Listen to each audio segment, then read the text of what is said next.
Bonjour et bienvenue. Alors aujourd'hui ce sera le tirage à propos des énergies de la pleine lune du 6 avril à 6h32 heure française.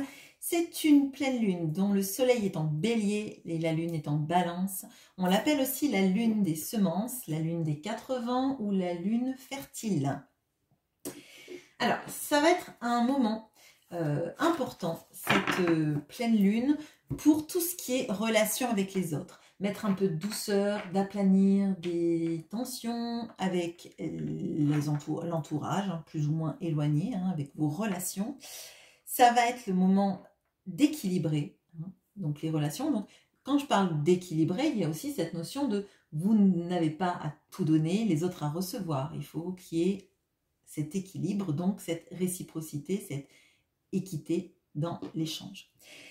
C'est aussi, de ce que j'ai lu en tout cas, un moment où il risque de se passer beaucoup de synchronicité pour vous. En fonction des questions que vous allez poser, vous allez recevoir vos réponses sous forme de synchronicité. Alors, je rappelle, les synchronicités, ça va être peut-être par exemple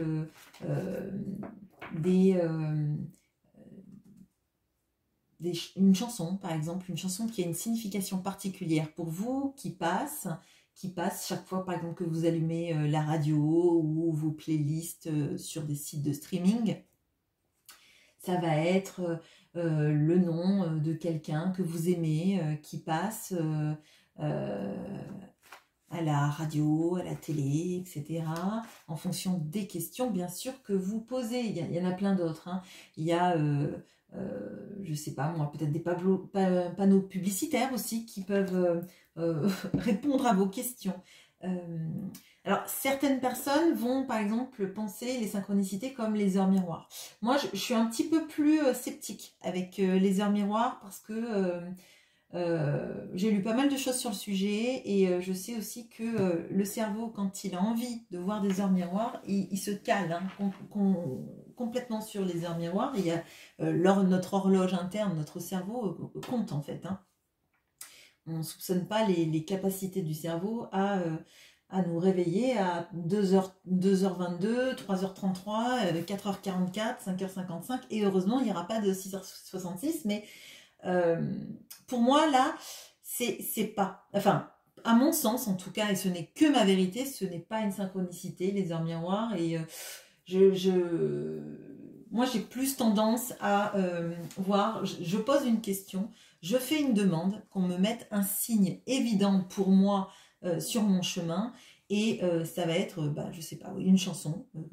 Vous écoutez une chanson et elle parle exactement de ce que vous vivez. Hein. Ça peut être effectivement un panneau publicitaire qui vous dit ça, ça peut être un livre que vous trouvez qui parle de ce sujet, etc. Pour moi, c'est ça. Pour moi, ce sont des synchronicités.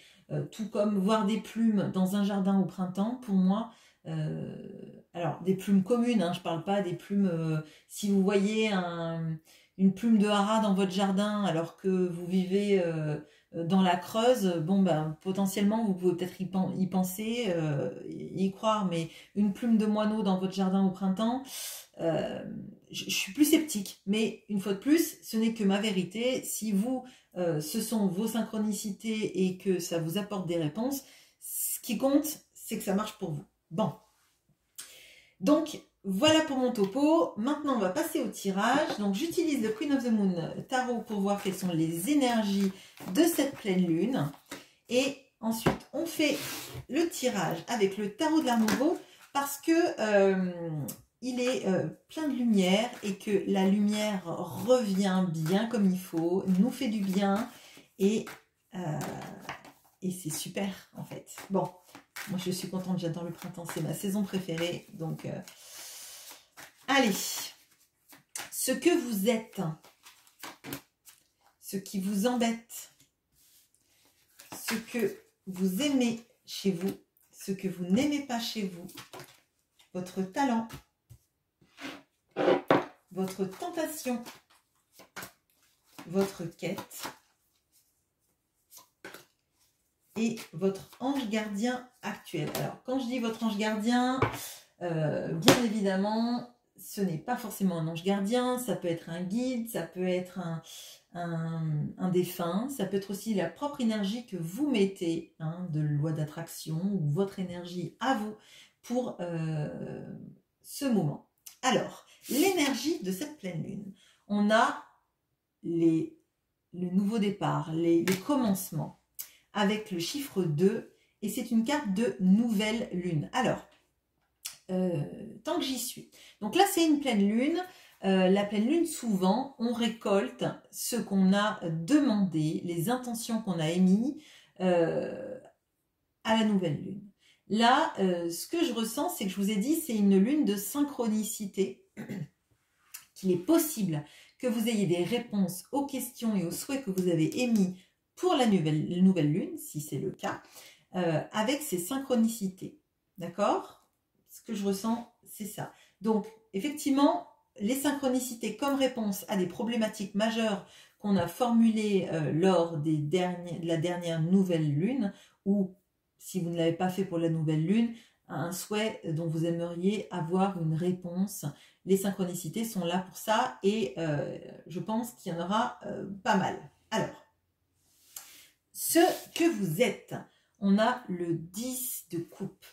Alors, vous êtes quelqu'un de très aimant, quelqu'un qui, alors j'allais dire qu'il y a des envies et un bonheur simple, l'envie d'être épanoui dans une vie de famille. Alors, quand je dis une vie de famille, ça ne veut pas forcément dire être entouré d'enfants, etc. C'est vraiment avoir son petit monde autour de soi, dans une vie simple en fait, où on n'a pas besoin d'être riche, on n'a pas besoin d'avoir des voitures de luxe, une grande maison, etc. Ce qui compte, c'est que le cœur vibre en même temps que les gens qu'on aime et qui soient autour de soi. Ça peut être des amis si la famille ne remplit pas ce rôle, mais ça peut être aussi être avec vos enfants et vous épanouir d'être auprès d'eux. Ça peut être effectivement être auprès de vos parents, etc. Mais il y a quelque chose des joies simples et du bonheur simple, et que le bonheur, en fait, c'est être entouré des gens qu'on aime et limite rien de plus. En même temps, qu'est-ce qui vaut plus qu'être entouré des gens qu'on aime? Je ne sais pas. Ce qui vous embête. On a le mat. Alors, je ris parce qu'en fait, j'avais commencé à tourner cette vidéo et je me suis aperçue que j'avais mal mélangé mes cartes, donc j'ai recommencé. Et là, on a la même carte qui est dans la catégorie qu'est-ce qui vous embête. Donc je me dis qu'il y avait vraiment un message à passer avec ça et que c'est dommage que j'ai coupé, mais bon, celui-ci sera tout aussi pertinent si les cartes reviennent. Alors, ce qui vous embête, justement, ce sont les nouveaux départs. Le nouveau départ, la nouvelle façon de faire, peut-être qu'il y a quelque chose sur la peur. La peur de passer une porte et de changer les choses. D'ailleurs, là, si vous voyez cette carte, dans le nouveau départ, on a cette impression que ce qui est gris là, c'est l'hiver. Et la nouvelle porte, c'est la porte du printemps. On vient de passer au printemps. Il y a beaucoup d'opportunités qui arrivent. Et pour moi, j'ai l'impression qu'il y a un nouveau départ qui vous fait peur. Le nouveau départ, ça peut être un nouveau départ dans une relation, un nouvel amour, une nouvelle... peut-être le retour de quelqu'un et l'impression qu'il y a un renouveau et ça se passe pas forcément comme vous avez imaginé, vous avez des peurs qui sont liées à ça. Ça peut être aussi la peur de devoir commencer un nouveau travail, d'avoir peur de sortir de sa zone de confort. Et vous voyez, l'énergie du fou, c'est celui qui va partir de manière, alors ça peut être inconscient, mais c'est insouciant. Le fou, c'est celui qui est insouciant, qui part, qui profite de l'instant présent, typiquement. Moi, j'ai l'impression que là, l'instant présent, c'est pas quelque chose qui vous fait vraiment vibrer. potentiellement parce qu'il y a des peurs de quand ça recommence. Est-ce qu'on va réenchaîner des cycles et repartir dans quelque chose qui va nous faire du mal et du coup on a peur de franchir cette porte. Peut-être qu'on a peur aussi de se lancer dans quelque chose de nouveau. Un déménagement, une nouvelle entreprise, un nouvel emploi, un nouvel amour ou le retour de quelqu'un qu'on n'a pas revu depuis des années. Est-ce que ça va fonctionner comme on veut, etc. Bon. Clairement, là, il y a un nouveau départ. Donc, vous savez qu'il y en a un. Maintenant, vous savez que c'est ce qui vous embête. Potentiellement, il va falloir travailler sur ça, mais si on vous le met, c'est qu'il y a peut-être quelque chose là-dessus à ne pas voir aussi avec autant de peur que ce que vous avez l'impression que ça amène. Bon, ce que vous aimez chez vous. On a le jugement. Alors, là, ce que vous aimez, c'est votre capacité, alors moi j'ai l'impression, c'est la capacité de se remettre en question. La capacité de quand même de savoir qu'à un moment donné, il y a un éveil spirituel qui s'est fait en vous, qui s'est fait dans votre vie, que vous ne mettez pas sous le tapis tout ce que vous pouvez vibrer et qui ne soit pas toujours positif. Vous n'êtes pas quelqu'un qui vous dit « moi je suis parfait et c'est aux autres de changer ». Clairement, là, on n'est pas dans ça avec le jugement. Vous êtes capable de vous remettre en question parce que vous savez que si vous ne vous remettez pas en question, quand vous avez l'impression que vous avez des travers, vous n'allez jamais avancer. Donc là, de toute façon, c'est une sacrée qualité. Enfin, le jugement, c'est s'éveiller à soi-même, mais être conscient de qui on est pour vivre après un meilleur avenir, en fait. Hein. C'est pas en mettant ces zones d'ombre sous le tapis qu'on sera quelqu'un de mieux. On va juste se prendre les pieds dans le tapis, on va s'étaler et puis et voilà. Bon, ce que vous n'aimez pas chez vous. On a la reine de bâton. Alors, ce que vous n'aimez pas chez vous, peut-être que c'est qu'à certains moments de votre vie, vous êtes très indépendant, vous avez besoin de réussir, besoin de prouver que vous pouvez vous en sortir seul, besoin de vous prouver que vous gérez votre vie comme il faut. Et alors, ce qui est assez étonnant, c'est que c'est dans ce que vous aimez pas. Souvent, ce sont des qualités hein, d'arriver à s'en sortir tout seul.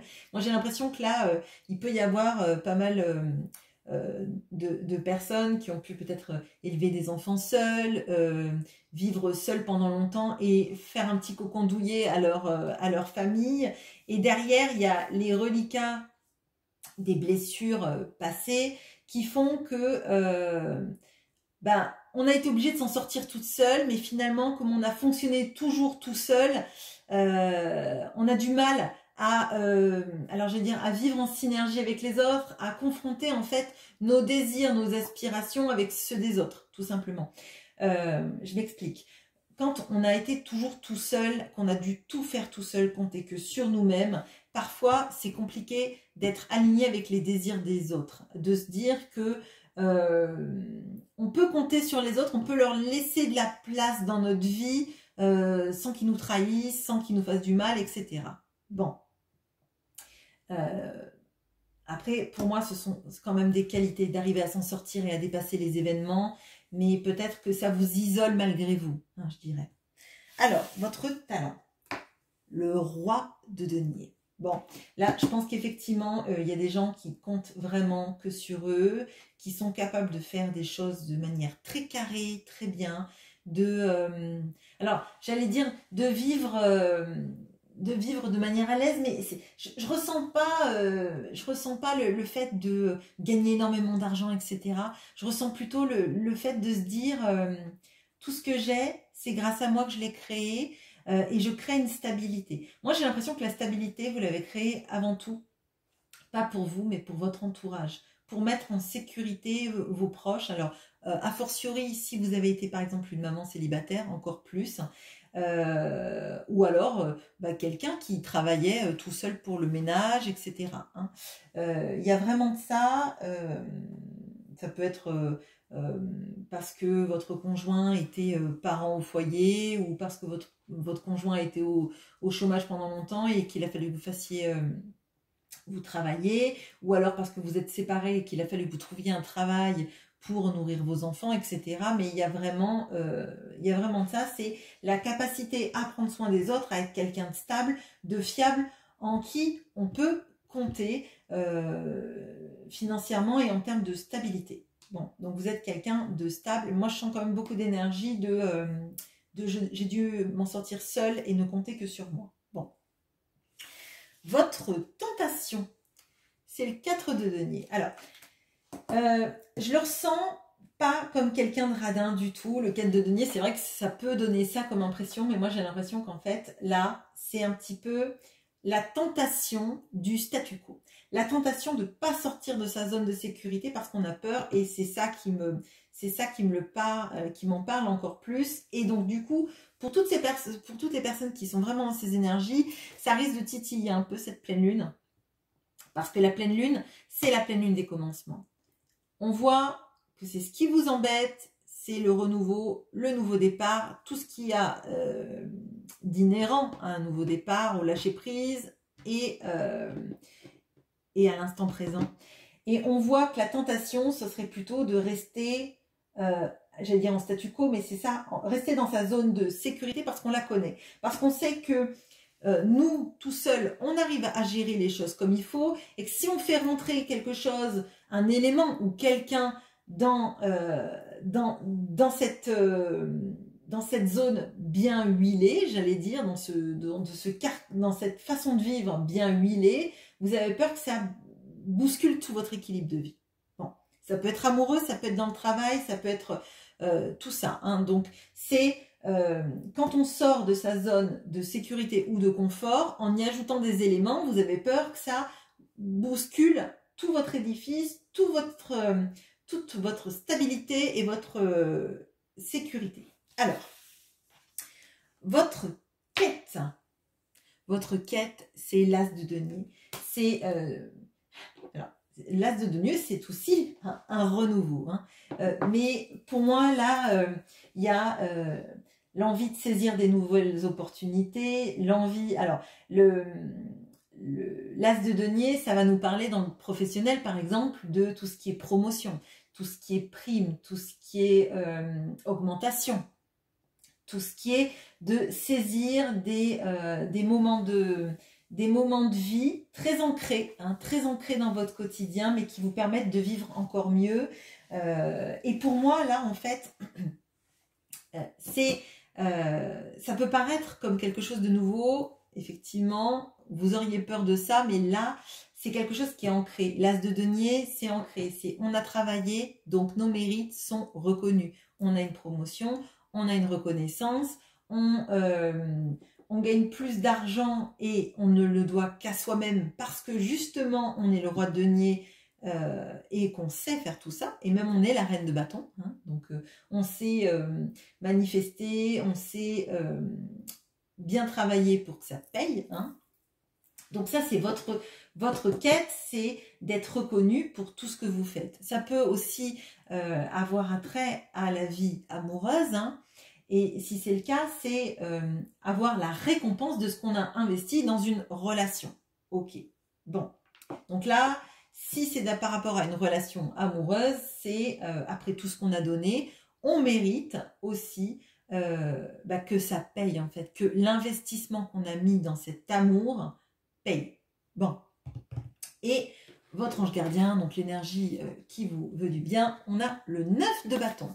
Alors, le 9 de bâton, il vous invite à avoir confiance dans ce que vous ressentez.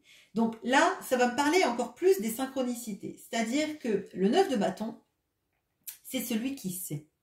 Il sait, il est conscient. Il est conscient des enjeux, il est conscient des choses qui peuvent arriver. C'est quelqu'un qui se protège parce qu'il sait que tout ne va pas être facile. On se protège, on sait et on observe. Donc, on observe les synchronicités qui vont arriver par rapport aux questions que vous vous posez. Donc, vraiment, là, j'insiste sur ce point puisque c'est fondamental dans cette pleine lune. S'il y a quelque chose dans votre vie, ce nouveau cap-là que vous avez du mal à passer, je vous invite à demander à vos guides, à des défunts, à ceux en quoi vous croyez, en Dieu, etc., de vous apporter une synchronicité, une réponse à votre question. Parce que là, c'est le moment. L'observation, le savoir et guetter ces signes-là. Et je le répète encore une fois, plus vous serez précis dans le signe que vous avez besoin de recevoir, plus il sera clair, il sera une évidence et vous n'en douterez pas. Si vous demandez quelque chose entre guillemets de trop banal, votre cerveau, votre mental va vous rationaliser tout ça en vous disant oui mais là bon bah j'ai demandé de voir une voiture noire dans la rue, vu qu'il y a plein de voitures noires, votre cerveau va vous dire bah finalement non, tu te trompes, tu peux pas y croire. Si vous demandez quelque chose de particulier, comme une plume d'oiseau exotique dans votre jardin, dans la rue ou à la télé, etc., ou telle espèce d'animal qui n'est pas un animal qu'on voit régulièrement, par exemple, hein, ce sont des exemples, forcément la synchronicité, vous allez la sentir de plein fouet et vous pourrez faire confiance à ce que vous demandez. Bon, bien sûr, si vous demandez une plume d'oiseau exotique et que vous regardez exprès une vidéo YouTube sur les animaux exotiques, ça ne fonctionne pas, on est bien d'accord. Il faut que vous laissiez aussi la synchronicité faire son œuvre, mais tout en émettant des choses qui vont vous rassurer, vont vous valider tout ce que vous ressentez, d'accord ? Donc voilà ce que j'ai pour vous pour cette pleine lune et bonne synchronicité à vous. Et je serais ravie de savoir en commentaire si justement lors de cette pleine lune vous avez eu des synchronicités et lesquelles. Pas forcément sur le sujet que vous demandez, mais quelles sont les petites synchronicités ou les grandes synchronicités qui sont venues dans votre vie vous éclairer. Bonne journée, à bientôt.